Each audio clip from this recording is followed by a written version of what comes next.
Among the fans, there is a highly negative sentiment towards Otto Hightower, and from the way in which people speak of him, one might assume that Otto is the epitome of evil and the worst person in the world. However, I believe that this perception is based on assumptions and a lack of understanding of the distinction between what we and what Otto knows. I'm not suggesting that Otto is not ambitious, as it is clear that he is, but I argue that he is not inherently self-serving. The first criticism directed towards Otto for selling out his daughter to Viserys is a misunderstanding of the role of marriage in the world of A Song of Ice and Fire. In this world, elite marriages are mainly about politics. They're not so much about love, but rather a way to strengthen alliances and gain power. This is particularly true for women who are disempowered and entirely reliant on their fathers or husbands for protection and support. In this context, it is important to understand that a noble woman's options are limited. Unless she is one of the lucky minority in the line of succession, just like Rhaenyra, her only hope for a comfortable life and the ability to exert power is through a powerful marriage. So Otto's decision to marry his daughter to Viserys was a practical one, as it offers her the best chance for security and influence. Of course, as he's suggesting their marriage, he also thought the name of Hightower, but no one can deny that it wasn't practical. The death of Queen Aemma presented a significant opportunity for the council members, especially for Otto. So naturally, Otto saw it as an opportunity to advance his family's interests and offered Alicent as a marriage candidate.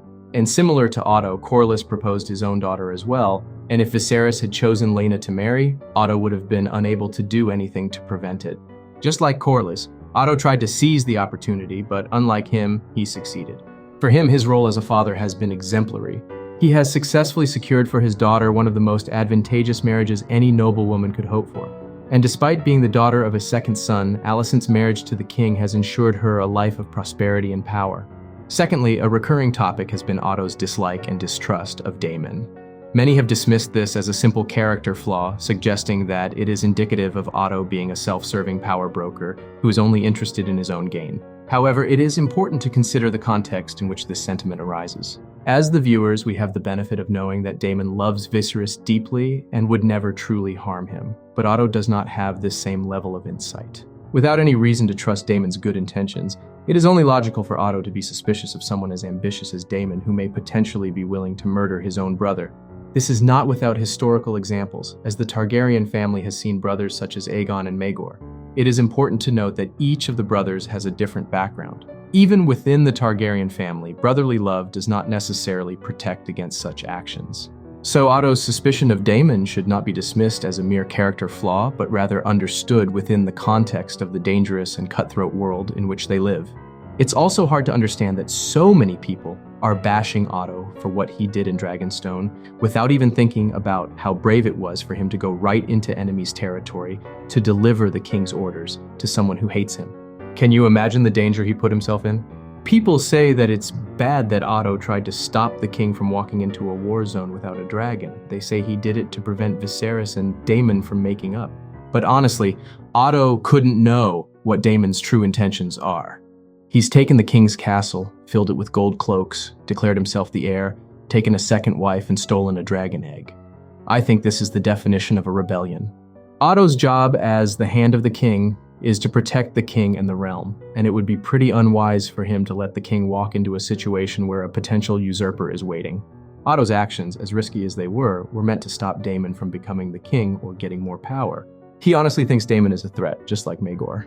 Daemon might become a Maegor or not, but as we understand Otto's perspective of him, it is not unreasonable to think he is a threat. So instead of seeing it as a mistake or a scheme, maybe it should be seen as a calculated move. He was willing to risk his life to stop the rogue prince and inspire Viserys to take care of the problem. After all, either Daemon would back down or Otto's sacrifice would lead to the action being taken. No matter what, it was a decision Otto had to make.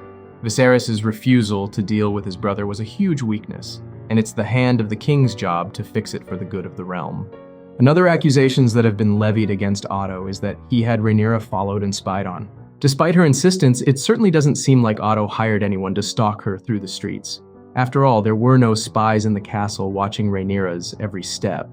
Instead, Otto only received a report from a little bird who happened to be in a brothel. So it's highly unlikely that Rhaenyra would be in a brothel. It is much more likely that Otto was taking a page out of Littlefinger's book and using the brothels as intelligence-gathering locations.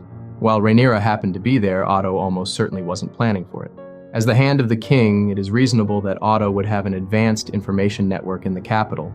Another thing that people forget is that after Aegon was born, Otto tried to avoid the danger of a civil war by proposing Aegon and Rhaenyra engaged, because he knew that if the two sides came face to face, a bloody war would ensue.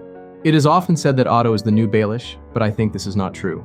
While both characters are shrewd and calculating, the ways in which they seek to gain power differ significantly. Littlefinger is a character who is willing to do whatever it takes to achieve his goals, even if it means deceiving and killing.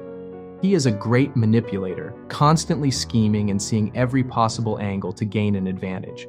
You can check out my Baelish video above where I delve into his character.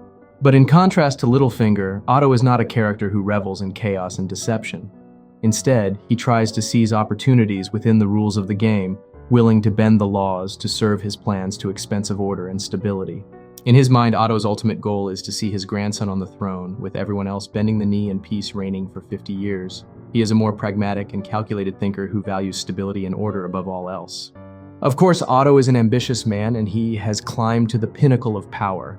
He has worked tirelessly to secure the throne for his daughter, but ambition alone does not define him. He plays the Game of Thrones with a purpose driven not only by personal gain, but also by a genuine belief that Daemon poses a threat to the realm.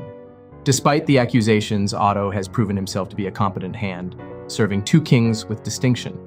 The realm has known peace during his tenure as Hand, a testament to his capability as a leader in times of crisis. As the history of the Targaryens is marred by wars and chaos, it is a remarkable fact that the realm has known such tranquility under Otto's guidance. Considering that Viserys has proven to be a remarkably weak king, Otto certainly did prove to be a strong hand. So as a result, when you understand Otto's perspective, he actually did nothing wrong. He did what he had to do as a hand of the king. While he fulfilled his duties to the best of his ability, it is also clear that he had his own personal interests in his head. Yes, he is an ambitious man, but being ambitious is a common trait among the others at court, including Daemon and Corlys. It is important to note that Corlys was the first one who suggested the idea of the king should remarry. So Otto was not the only man trying to advance his interests. Just because he is one of the Greens, or just because he is not charismatic like Daemon, that doesn't make him an evil. He is actually everything a reasonable Westerosi man is supposed to be.